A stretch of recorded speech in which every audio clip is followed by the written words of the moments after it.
Bueno, empezamos ya y los que lleguen tarde nos echarán la culpa por no haber ido más rápido. Bien, pues nada, buenas tardes. Empezamos la última tarde de la 25 edición de las Jornadas Internacionales del Cómic Villa de Avilés y vamos a hacerlo pues de una forma amena e interesante, porque siempre es amena e interesante nuestro invitado de esta tarde, que es Miguel Anso Prado. No es nuevo en esta plaza porque ya ha venido unas cuantas veces, pero sí es verdad que hacía como 8 años que no venía. Nos hizo incluso el cartel de la edición, ni me acuerdo, de las jornadas de Avilés. 10. Bueno, celebrabas los 10 años, ahora los 25. No te lo pedimos, bueno, sabemos que estás muy sobrecargado de trabajo y tal, y esto, pero bueno, te lo podíamos haber pedido, ¿eh? No estás todavía, no estamos muy seguros de que no te pidamos el de las 30 o ya lo dejamos para el de las 50 y ya no sabremos, pero seguro que te explotaremos convenientemente y adecuadamente, aprovechándonos por lo que veo de cifras así, de números mágicos y estos así redondos. Y lo que habíamos hablado cuando la propuesta de 20, Miguel Anso y todo esto, que habéis hecho La Coruña, pero vamos a hacer también Avilés, vamos a hablar de lo que hiciste desde la última vez que estuviste aquí, porque ya hemos hablado de tus comienzos, de la trayectoria hasta entonces, pero sí que quería empezar preguntando, comentando más bien contigo el tema de que hayamos sacado adelante los festivales en este momento, ¿no? Que a nosotros nos parecía y que había que hacerlo por varias razones. La primera era, si se podía, era de alguna manera, porque hay que hacerlo, en definitiva. ¿Por qué lo hicisteis? Porque hay que hacerlo. Y otra es porque, bueno, si se puede hacer presencial es básico, ¿no? Porque yo creo que todos nos cansamos de las pantallitas en la tele y de estar hablando, sí, con gente de medio mundo, pero sin sinergia ninguna, porque qué idea, qué proyecto se puede iniciar hablando con 4 personas en una pantalla, ¿no? Mientras que aquí surgen inmediatamente, pues no sé, en cada esquina que te cruzas. A mí me ha pasado en Coruña, en Viñetas, y aquí me decía, en estos momentos, me decía a su casa, oye, pues me he encontrado con Max y me ha dicho, ese proyecto que tenéis, déjamelo, que me interesa para no sé qué cosa y tal. Y todo esto este montón de fuerza se genera cuando hay contacto, ¿no? Bueno, dentro de lo que nos podemos contactar, que es con un codo, pero bueno, te codeas con los mejores en estos tiempos. Y esto me parece que era importante y para nosotros era como había que hacerlo porque había que hacerlo, ¿no? Y ya que nosotros surgimos en un momento en que parecía que el cómic español estaba en una nube, ahora había que volver a hacerlo. Y yo supongo que tú, como responsable y creador y fundador, que esto es algo que nos gusta mucho, porque decimos, podemos dejar de ser directores y ser exdirector, pero nunca seremos exfundadores, siempre seremos fundadores, y esto mola, ¿no? Yo supongo que lo hemos comentado una vez Jorge, Iván y yo, a nosotros nos podrán echar, pero los fundadores somos seguro, ¿no? Y tú también, supongo que también habrás tenido, como era antes que nosotros, todavía más problemas si cabe para montar viñetas este año, y supongo que sacarlo adelante en las condiciones posibles, que siempre las posibles son las mejores, no hay otras, te habrá costado, ¿no? Y me gustaría que empezásemos, antes de hablar de tu propio trabajo, de este otro trabajo que te tienes todos los años, sí, que es organizar uno de los festivales más importantes también de Europa. Por un lado, efectivamente, el primer nivel del problema era, en nuestro caso, yo creo, bueno, no, como vosotros, en el fondo, no hay pieza intermedia, no hay una asociación cultural, es una actividad de la Concejalía de Cultura del Ayuntamiento de La Coruña. Yo en estos 23 años he pasado por todas las hipótesis de gobierno local posible. Organicé viñetas con el PSOE muchos años, la organicé con el PP, la organicé con un bipartito PSOE, Marea fue, ¿no? Sí. Después con Marea y en concreto uno de los años la concejala de Cultura era del bloque. Me los conocía a todos en el día a día.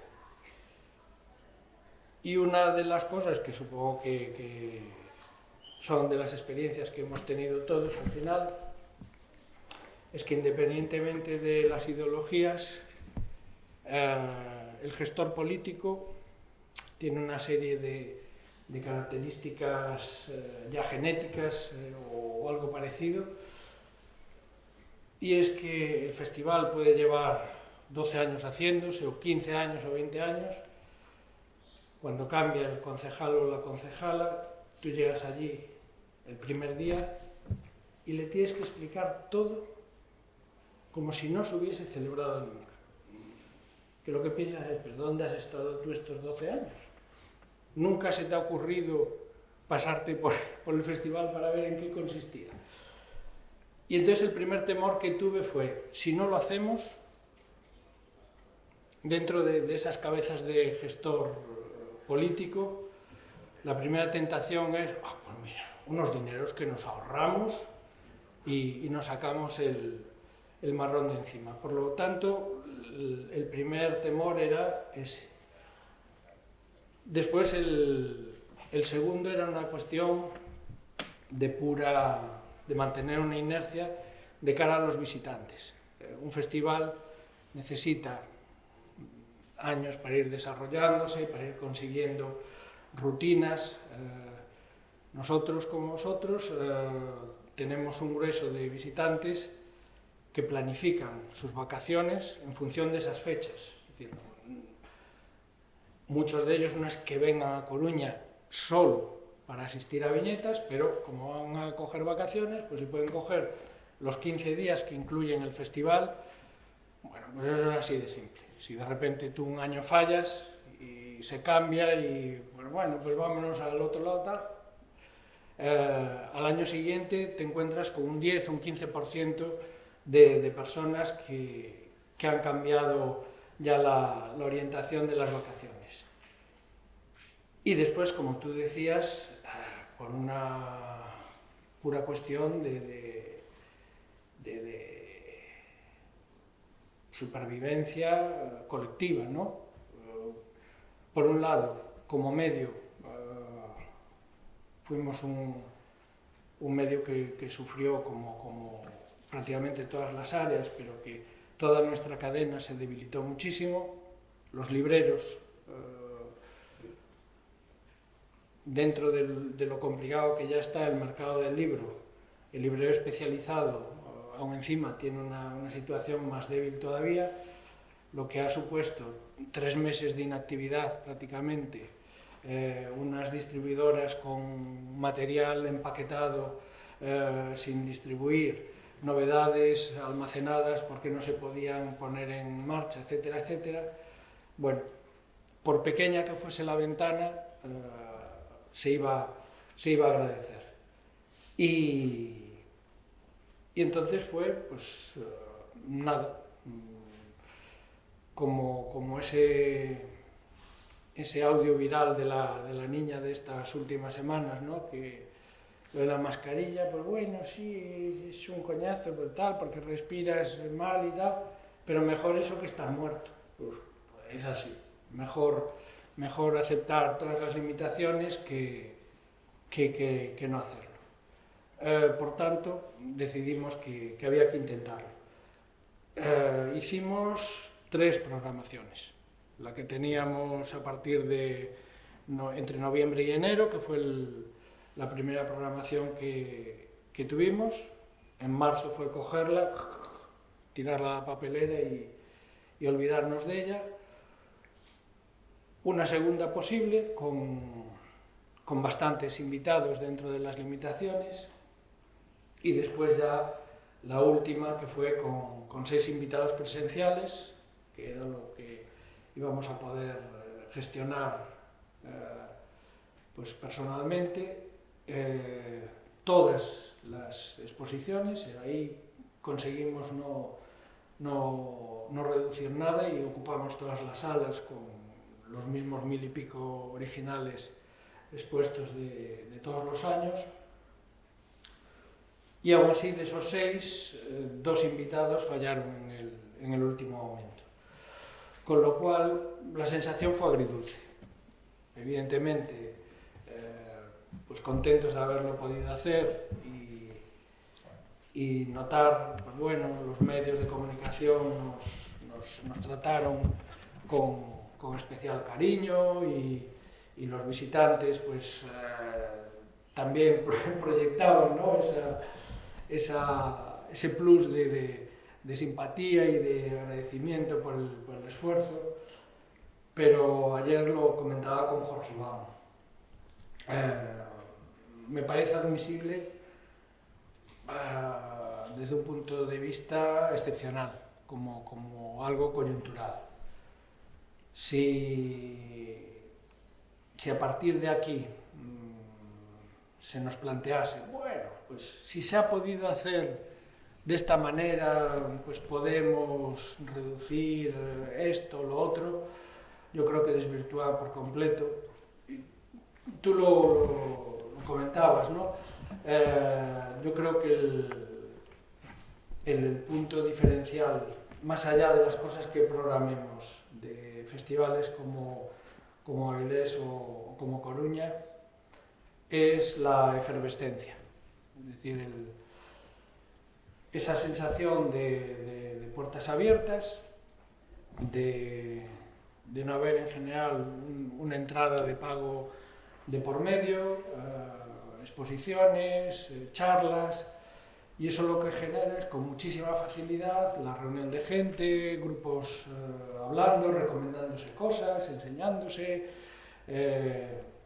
y todo eso salta por los aires con todas estas medidas. Son necesarias, evidentemente, pero ya digo, de hecho, yo a nivel personal me lo he planteado al acabar Viñetas, si el año que viene, aunque sea con medidas atenuadas, pero seguimos dentro de limitaciones, creo que nos obliga a replantearnos la filosofía de los festivales, buscar otras fórmulas, pero no es válido. Entonces, para mí, desde luego, es tranquilizador mirar para la sala y ver toda esta gente, pero no podemos olvidarnos que otros años estaba abarrotado. Y al final, pues, el esfuerzo vale la pena para resistir, pero no como medio ya de celebración para ediciones futuras. Entonces, muy contento de que, en concreto, nuestros 2 festivales hayan sobrevivido a toda la pandemia, pero bueno, en el fondo ha sido un poco depre.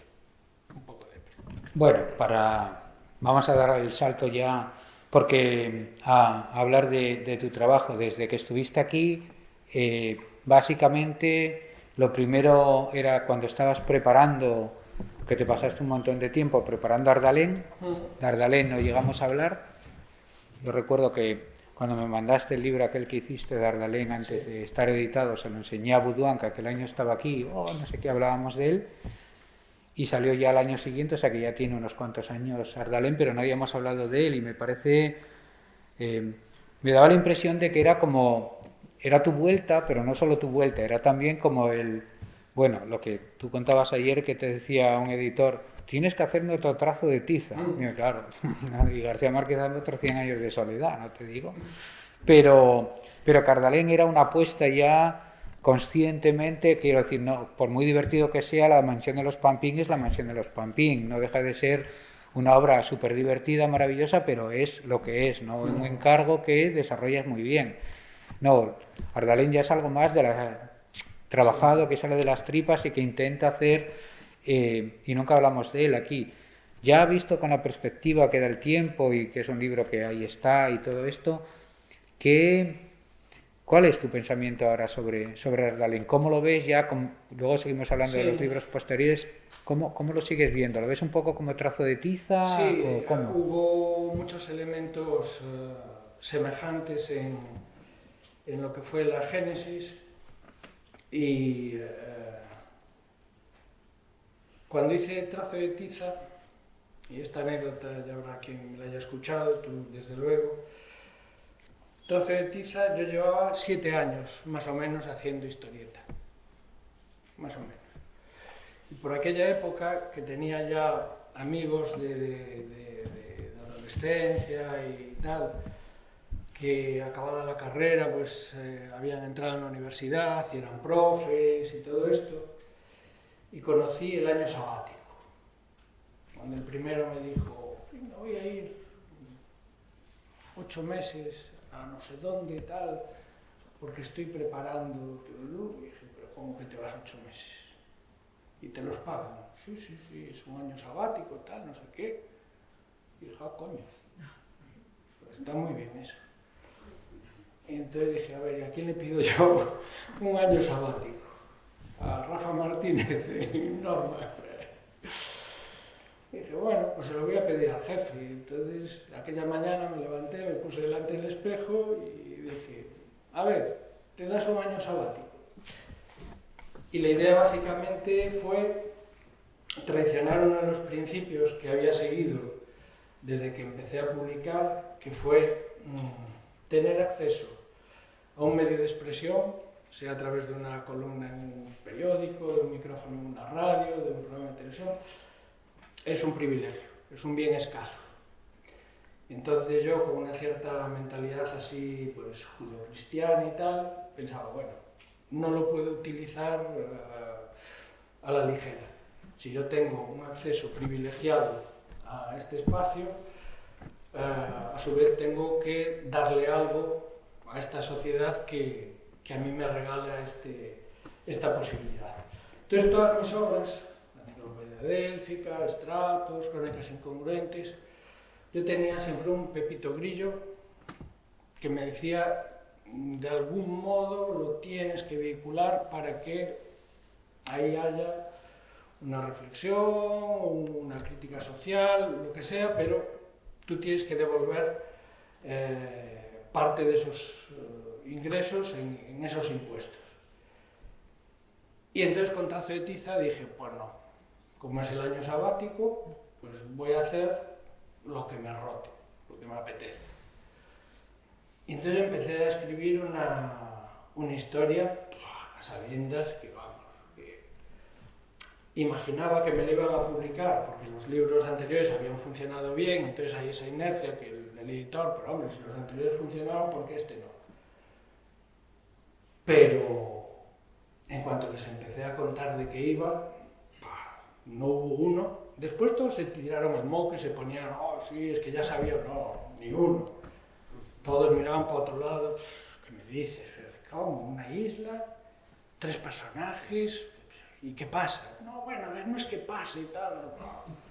Un desastre. Y salió, pues, en el fondo, a pesar de. Con Ardalén fue algo similar. Después de haber hecho muchos libros más y animación y Men in Black y no sé qué, pues, y de Profundis, entonces me dije, bueno, lo que es demencial y absurdo es esperar de un autor novel de 20 y pocos años o de 30 tacos que se meta a hacer una obra de 256 páginas en la que puede invertir 3, 4 años de su trabajo, etc. Eso siempre me pareció injusto. Es decir, esperar eso es... ¿Quién se lo puede permitir? Pues yo. Entonces fue una especie también de nuevo año sabático, en plan de decir, bueno, si lo puedo hacer ahora. Y la conciencia que tenía, como somos pocos, yo ya sé que Trazo de Tiza está muy bien valorada, pero Trazo de Tiza en el fondo fue una pirueta de gimnasta. Yo tenía, pues no sé, 30 tacos, o seguro, sí, por ahí menos, igual, no sé. Y era, pues eso, el año sabático, decir, pues voy a hacer lo que me dé la gana. Y fue un juego, pues, a hacer, yo creo que en cómic no se había hecho hasta entonces, una narración desestructurada, cronológicamente, pues bueno, después en cine se hicieron pues, Crash y otras películas por el estilo, pero Trazo de Tiza era justo eso, coger una historia, romperla, y entonces ir presentándole trozos al lector para que él tuviese que componer el resultado final. Pero a mí ya con 50 tacos no me valía, no me funcionaba esa demostración de habilidad narrativa, ¿no? Y me interesaba mucho más pues, ahondar en cuestiones que sí me preocupaban más ya en aquel momento. Y la principal era la construcción de la identidad. ¿Quién soy y cómo llego a esa convicción? Cómo me construyo? Y ahí me topé, en cuanto empecé a escribir y a leer y a pegar trozos de toda mi vida anterior, me topé con la memoria.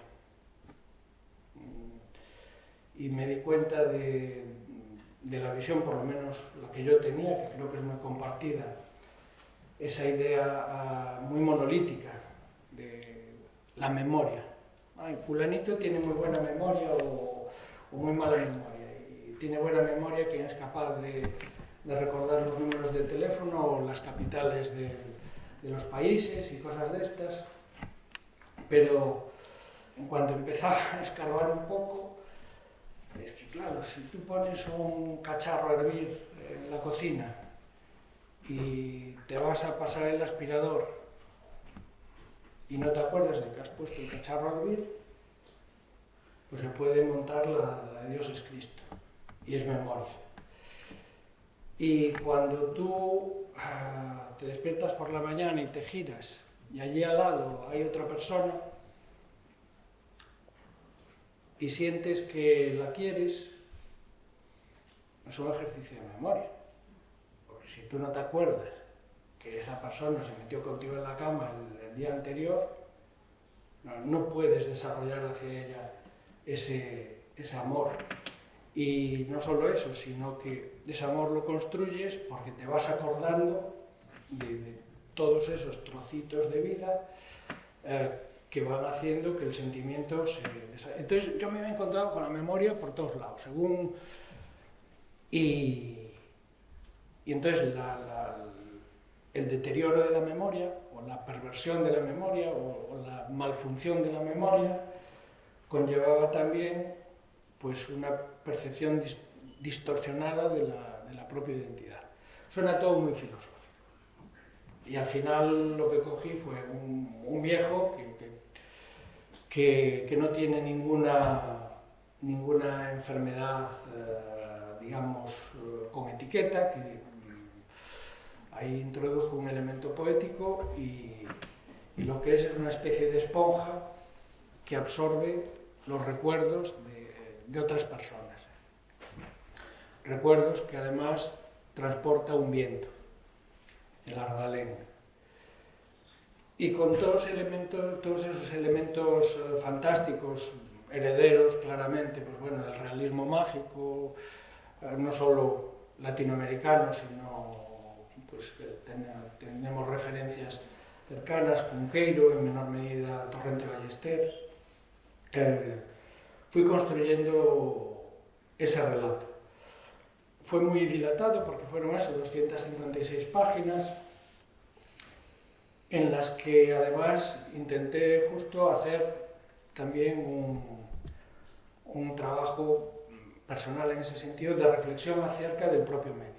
¿Qué cosas podía introducir en el sistema de libro? Ya no hacemos historietas para revistas, ya hacemos libros directamente, entonces, ¿qué cosas podía introducir y funcionaba y qué cosas no funcionaban? Y vi que el cómic nos ofrecía posibilidades magníficas. Si tú tienes, por ejemplo, una sentencia judicial o tienes un parte médico forense, en una peli necesitas un tipo que lo diga verbalmente y pues ya dice el forense qué tal, y no le puedes dedicar más de 3 segundos, no vas a leer todo el parte y tal. En una novela, pues prácticamente lo mismo, no vas a reproducir. Pero yo en cómic metía una página haciendo un falso informe forense y funciona. Funciona bien, el lector llega allí y se la lee. Y lee la sentencia judicial. Tienes un amigo juez y lo llamas y le dices, oye, ¿cómo eran los papeles judiciales de los años 40 y tal? Y como es un entusiasta, te manda el pollo imperial para que lo pongas también en la falsificación, y te manda ejemplos de sentencias, y entonces tú los copias, tal, y llega al lector y funciona. Y un mapa, y en ese sentido fue pues todo una experiencia muy mágica, muy especial, que a mí me sirvió para poner a prueba, pues eso, los resortes del propio lenguaje que manejaba.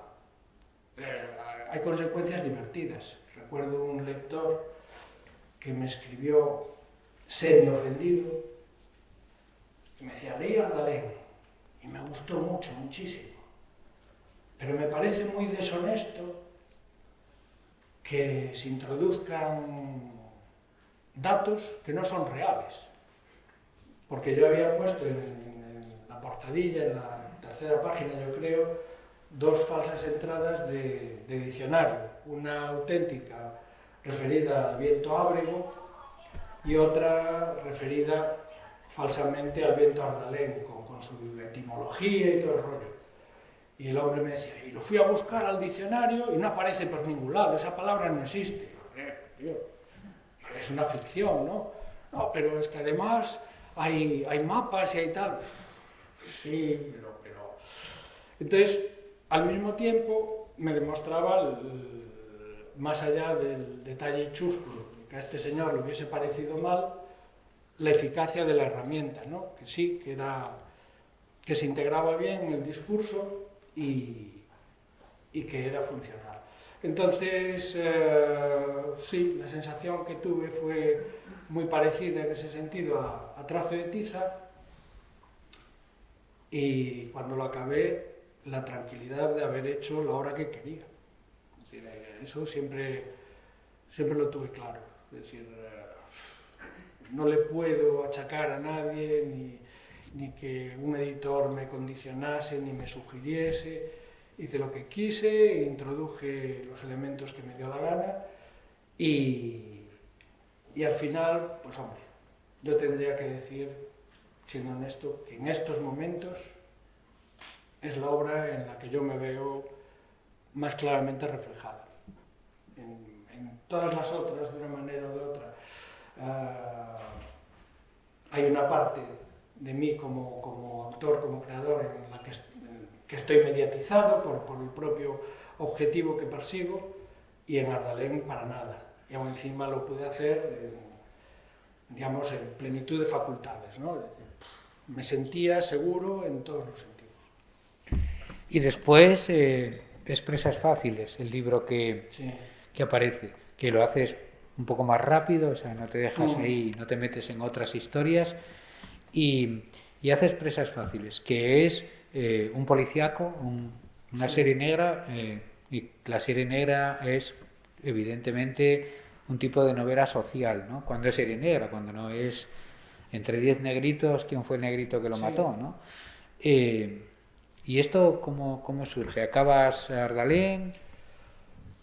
Acabo Ardalén después de haber hecho de Profundis, con lo cual habían sido 10 años. Estos días, hoy en la rueda de prensa, nos lo preguntaban a los tres, después de las dos primeras respuestas, ya la tercera obviaba respecto de cómo habíamos pasado el confinamiento. Todos los autores de cómic llevamos diciendo estos últimos 6 meses, de pinga, mi vida no ha cambiado nada. Vivo confinado desde que tengo 22 años, pues bueno, no, ahí no hubo cambios. Pero, ¿y por qué dije esto? ¿Por qué ibas al Ardalén a continuar, presas Presas fáciles después del Ardalén? No, pues por algún lado me volverá el hilo que perdí ahí. Porque haces no, un porque serie llevaba negra. eso, los 10 años haciendo de Profundis y presas fáciles, pues eso. Son 10 años llegando al estudio a las 9, encontrándote encima de la mesa la imagen o la página que dejaste pendiente el día anterior, donde no hablas con nadie, te tiras allí todo el tiempo, menos el que tengas que ocupar en tareas de tipo doméstico, tal, y así son pues 8 o 10 horas diarias, a veces más. Cuando eso lo trasladas durante 10 años, con dos atmósferas que en ese sentido se aproximan, que son obras con un cierto hálito poético, con una cierta carga melancólica, tal, después de 10 años estás hasta el culo, estás aburrido y además medio deprimido porque la memoria y tal, y la identidad, y todo es efímero, y te mueres, y joder. Entonces quería divertirme. Y ya empecé a soltar así a los editores, lo siguiente, me quiero divertir y quiero hacer, bueno, pues vale. Entonces yo tenía dos asignaturas pendientes. Una era la aventura, que nunca había hecho ninguna, y otra era un policíaco. Y con el policíaco mi idea era 10 negritos, lo confieso. Quería hacer un policíaco de alguien se muere, alguien investiga y alguien acaba en el trullo por haber sido el asesino. Y divertirme simplemente. Entonces se me cruzó un día en el desayuno poner las noticias mientras lo preparábamos, y la noticia aquella de una pareja de jubilados en Palma de Mallorca, creo que había sido, que se suicidan por como último ya paso de una cadena de despropósitos. El hijo, que tenía un trabajo pues bueno, más o menos estable, se hipoteca para comprar un piso, pone como garantía el piso de los padres. Durante la crisis el hijo pierde el trabajo, el banco va sobre la garantía, sobre el piso de los padres dicen, bueno, no, vamos a por los ahorros y los damos en lugar de tal, y cuando van a por los ahorros les dicen, uy, riau, se siente, pero ustedes los han puesto todos en preferentes. Yo no lo podía creer, es decir, yo dije, he escuchado mal, esto lo ha escrito un guionista, y no, después ya vi la noticia que era auténtica y toda la mandanga, y dije, pues con esto sí que hay que hacer un policíaco, vamos, un relato de serie negra, porque más negro no puede ser. Y ahí me equivoqué, claro, porque divertir no me divertí nada. Estuve prácticamente año y medio, 2 años que lo hice, encabronado, y de hecho cada vez peor. Eso, yo creo que aunque hagáis un esfuerzo, los lectores no acabéis de ser conscientes de esa situación. Cuando tú estás durante 2 años, o bueno, pongamos 1 año, dándole vueltas a la misma idea, y que estás desarrollando y tal, y según avanzas además, tú mismo vas entrando en el lodazal, es decir, pues, joder, los banqueros. Cuando ya había empezado, y ya tenía escrita la historia, me encuentro con que a mis padres les han chimpado el poco dinero que habían ahorrado en preferentes. Con lo cual yo voy a hablar con un paisano al banco correspondiente y me encuentro pues, a uno de los que maté, que es lo bueno que tiene la ficción. Por eso lo políticamente correcto es peligroso, porque genera violencia. Porque yo, si no lo hubiese podido matar en las páginas, sabe Dios en qué había acabado la historia. Y entonces lo maté, y además lo maté comiendo pizza en calzoncillos y con los calcetines sin mudar, joder. Es muy sano hacer cómic y... Oh, bueno.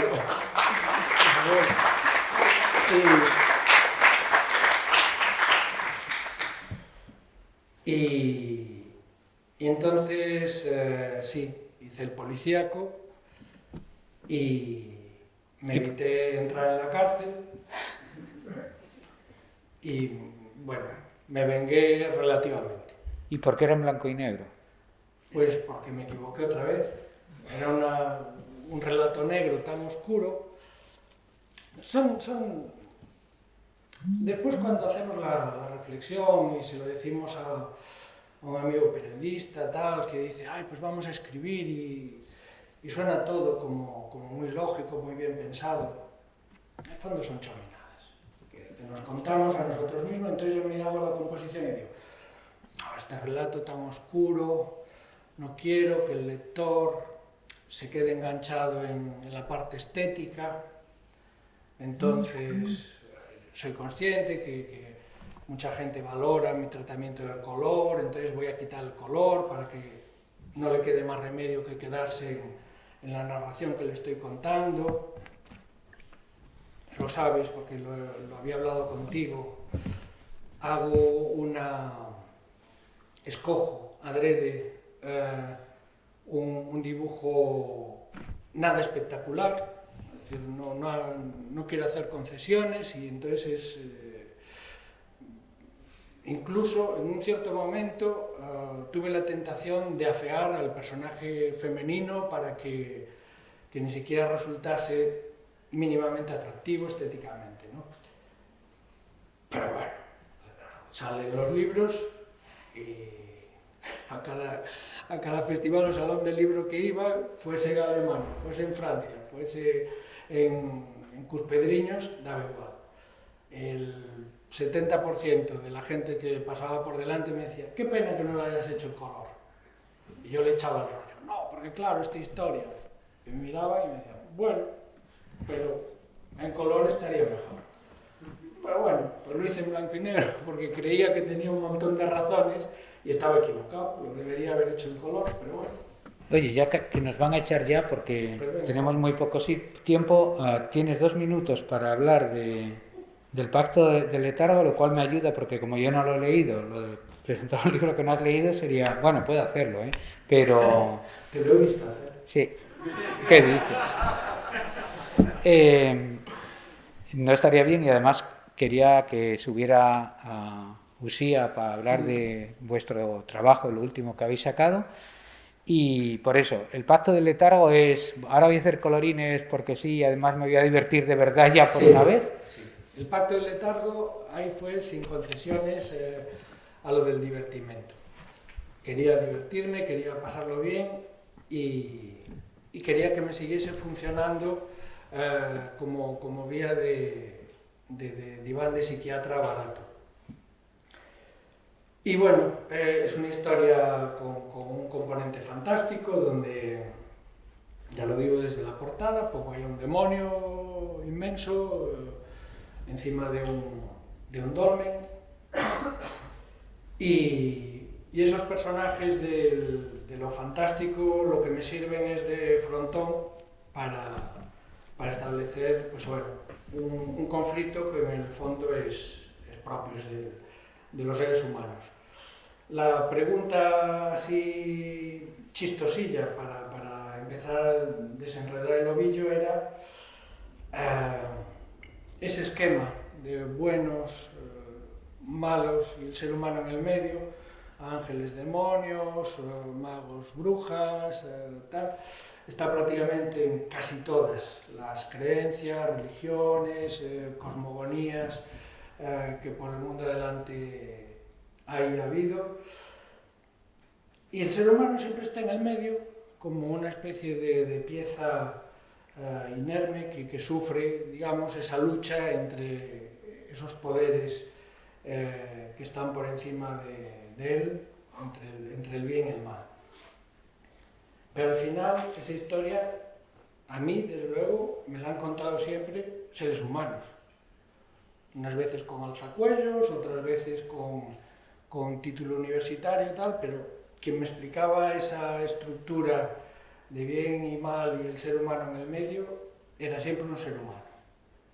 Y dije, coño, claro, es que la historia la cuenta el que sobrevive, el que ha ganado.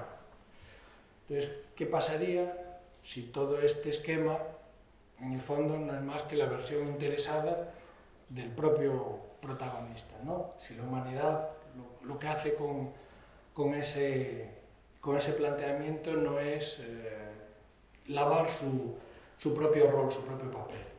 Entonces, les doy voz a esos personajes para que manifiesten ese conflicto. Y el conflicto es un conflicto pues, bueno, de subsistencia sobre el propio planeta y que me interesaban dos cosas. Por un lado, hablar, aunque fuese de la manera ligera que puede hablar una aventura en cómic, de, por un lado, la responsabilidad. Cada cosa que hacemos o que dejamos de hacer tiene una consecuencia y eso es ineludible.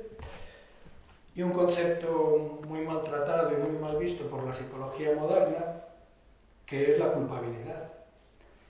No soy creyente, no soy católico, pero el concepto de culpabilidad me parece algo a reivindicar pese a lo que digan los psicólogos y los psiquiatras. Porque sin sentimiento de culpabilidad me parece complicado el espíritu de enmienda, ¿no? El intentar hacer mejor las cosas la próxima vez.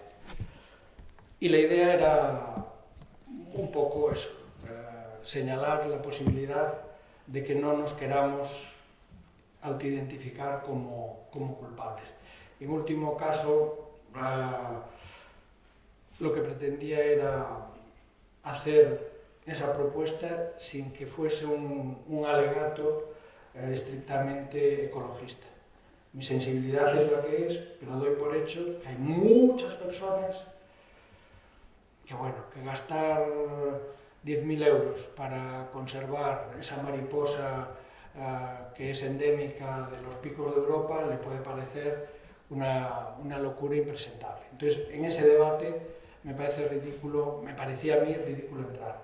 Pero sí creo que podemos encontrar muchos puntos en común donde tengamos claro que la subsistencia es un pacto entre todos y que hay que contemplar desde luego esa idea de responsabilidad respecto de lo que nos rodea. Más allá de que lo hagas por sensibilidad ecologista, sino simplemente por supervivencia y por honestidad con los que vienen detrás, sean tus crías directas o sean las de los demás, ¿no? Entonces, bueno, el juego era ese. ¿Qué tal? No ha estado mal. A mí no me has interesado lo más mínimo porque estaba pensando todo el tiempo en que no lo he leído por culpa de Kiko da Silva. Se siente. Y bueno, me vengaré de alguna manera. Yo espero que a vosotros sí os haya interesado y así lo compréis rápidamente, que los libros se hacen para que los compréis, ¿no? Todo lo demás que cuentan no es verdad. Pero lo último realmente es las ilustraciones que has hecho para la novela juvenil de Usía. Usía, ¿quieres subir? Cuando le dije quiero hacer esto en los últimos 5 minutos y tenemos que estar en mesas separadas, Y él dijo, no, puede estar con la mía, si ya nos intercambiamos fluidos. Y dije yo, diablos, y Centeno, pues sí. Y ahora ya ves, se separan. Oye, Usía, cuéntanos, haces una novela juvenil y le pides que te la ilustre Miguel Ángel Prado, lo cual él diría, estoy muy ocupado, tengo muchos encargos. Además... ¿Cómo se me iba a ocurrir a mí, que jamás en mi vida había publicado nada, pedirle al ilustrísimo Miguel Ángel Prado que me ilustrara mi primera novela? O sea, jamás en la vida. Lo que pasa es que yo no escribí eso con idea de publicarlo, yo lo escribí un poco con idea de utilizarlo como material para mi trabajo, porque soy profesora de literatura, bueno, era, porque ahora estoy jubilada, pero necesitaba material para trabajar con los niños la mitología, fundamentalmente la mitología gallega, porque era profe de lengua y literatura gallega, y como el material que tenemos, que es muchísimo, ingente, pero está todo él recogido de una forma muy libresca, muy de biblioteca, entonces la mayoría del material que tenemos es un material narrativamente incompleto, recogido por folcloristas, por filólogos, pero no, se me ocurrió que podía hacer historias con principio, desarrollo y fin, que me sirviesen en clase para jugar con los chavales, ¿no? Y andaba por ahí la historia escrita y un día una amiga editora que estaba en casa, ¿y esto qué es? ¿No? Los editores siempre, cada vez que ven un manuscrito, pues cotillas, a ver, ¿esto qué es? ¡Me lo llevo! Se lo llevó, le gustó, y ya fue ella la que me dijo, le voy a pedir a Miguel Ángel Prado que haga las ilustraciones. Y entonces ya quedó todo así un poco en casa, pero a mí en la vida se me hubiera ocurrido pedirle eso. De hecho, tenemos pendiente un libro, Miguel? Desde que yo hice los 40 años, o sea que tengo 61, pues ya van 21 años pendiente, que ese sí que se lo pedí, pero todavía no lo he hecho. Algún día igual lo ilustrará. No aprovechéis para tiraros aquí los cuchillos que estoy en medio.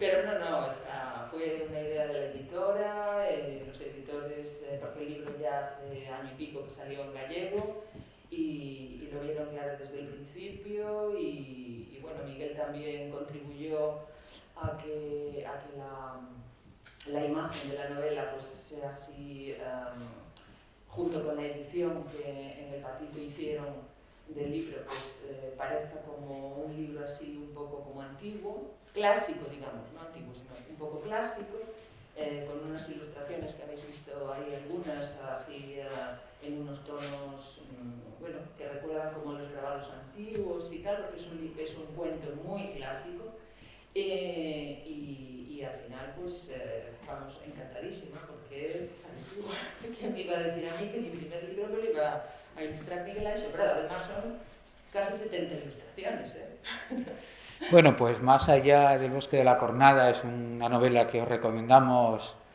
entusiásticamente, que la podéis adquirir arriba junto al Pacto del Letargo, porque esta es la parte publicitaria de esto, que es básica y fundamental, no lo olvidéis, no haría más libros, más novelas ni más cómics si vosotros no los compráis, si el lector no está ahí, y el lector debe ser comprador siempre que pueda.